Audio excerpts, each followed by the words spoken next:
Hey everyone, Daniel Siletti here, author of Harry Potter and the Ongoing Story, and I want to give you some behind the scenes, things you might have missed, bonus facts about the story you just heard, Harry Potter and the Ongoing Story. First, it was never my intention to do a Harry Potter story book. I'm a Harry Potter fan, and I know a lot of people are, and so I was very, very cautious because I didn't know what to do, and I know this has a very big following, so I wanted to be very, very sure that I didn't mess anything up too much and wrote it in a way that, people would go along with it. And so the idea of doing a time travel thing, especially since they did it in Prisoner of Azkaban, I thought, well, that might work. And the story just flowed on through there. I also knew that I didn't want to make it about Harry himself because, as for me, I'm a big movie person. I like the movies a lot. We had Harry and his friends 19 years later after the events of Deathly Hallows. And so I didn't necessarily want to put that in, especially since we had Cursed Child somewhere in the mix there. So I thought, well, I might as well include him a little bit. And so Harry himself, even though his name is in the title, he only appears in the story for about 20 minutes, if you figured that out. So, and I didn't want to call it anything else because I knew if I had Harry Potter in the name, people would definitely give it a listen or a read. Also, the titles of each chapter, after they actually get going on the mission, the three students, they are all kind of mixed named or referenced to each of the stories or each of the books or the movies of Harry Potter, all the way up, including Cursed Child. So that's a little Easter egg. The prologue also does that as well. When you hear the little letter that Harry reads or writes to the listener reader, he mentions the whole fact about basically summarizing the relationships between he and Ginny, and then Ron and Hermione, and then he also says, from stones to chambers to blah blah. That's referencing all the books and films as well. The prologue also introduces us to our the first and then the other two students as we get into the first chapter. And that's where it comes interesting. You heard in the beginning that it was dedicated to two people named Brennan and Lindsay. Now, those are two friends of mine that were in high school, and the three of us, we had many other friends in our friend group, but the three of us always kind of stayed together. During high school. So I thought, well, this has got to be the story where I write characters specifically, no doubts about it, after them. And that's where it goes. So I'll start with Thomas Sculptor. Now, Thomas Sculptor, his name is a reference or a parody of the guy that this franchise is named after, Harry Potter. Potter, sculptor, arts. That's where I was kind of going with that. Don Carter. Don rhymes with Ron, and you could hear that he and Ron had very similar voices at points. And then Elizabeth Langler. Langler kind of goes along with Granger. The name's Thomas, the last name of Carter, and then Elizabeth. Those were just names I pulled out of my name bag. And many people think that Thomas Sculptor was based off of me. If this were a movie, they think I would be playing Thomas Sculptor. No, that was Brennan's role. That was Brennan Corrigan.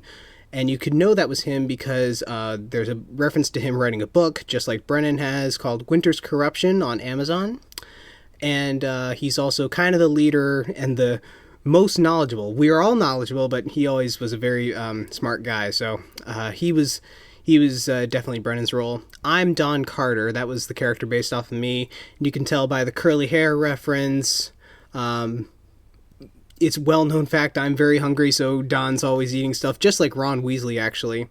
And then he's always cracking jokes and trying to figure everything out like me most of the time. And then Elizabeth Langler, of course, is based off of Lindsay Beam as well. That's the character she's based off of. So, and you can tell by that because she's the only girl in the group, and also that she was she was always worrying about the animals that the students came in contact with, and she went into vet school, so that was something pretty cool. So those are the three main characters that of the story. Another thing as well is that, you heard whenever they went into a specific time frame in Harry's life, I inserted the clips of that movie or for that time frame, just to give people not only a "oh, did you hear that?" or but a setting to get people into that. So that was something pretty cool. Another little Easter egg if you caught that. And then, like I said in the very beginning of the story during the introduction, the music is done all by Harry Potter composers. The ending was definitely interesting because the whole thing about the Christmas thing, you never know the time frame. The time frame was always something that I always thought about because I didn't have them start like outside the Wizarding World. The whole story takes place in that, and I thought, do I want to do that? Maybe, maybe not, because one of the formulas of Harry Potter is that he starts out with the Dursleys and then comes to the Wizarding World and then leaves, but you can tell it's Christmas time because of the very ending where I'm going with this. And if you combine the Deathly Hallows as one big movie, parts 1 and 2, every Harry Potter story has Christmas involved with it. So I knew that if I had to do a Harry Potter story, I knew I had to incorporate Christmas at some point.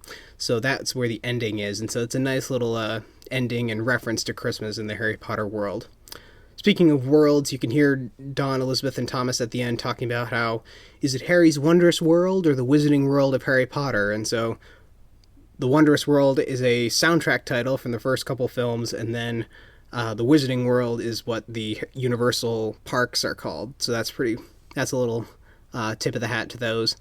And then also when Dawn references Professor Spellman and her cat Salem, I thought it'd be kind of funny to include a little reference to a different type of witch, which would be Sabrina the Teenage Witch.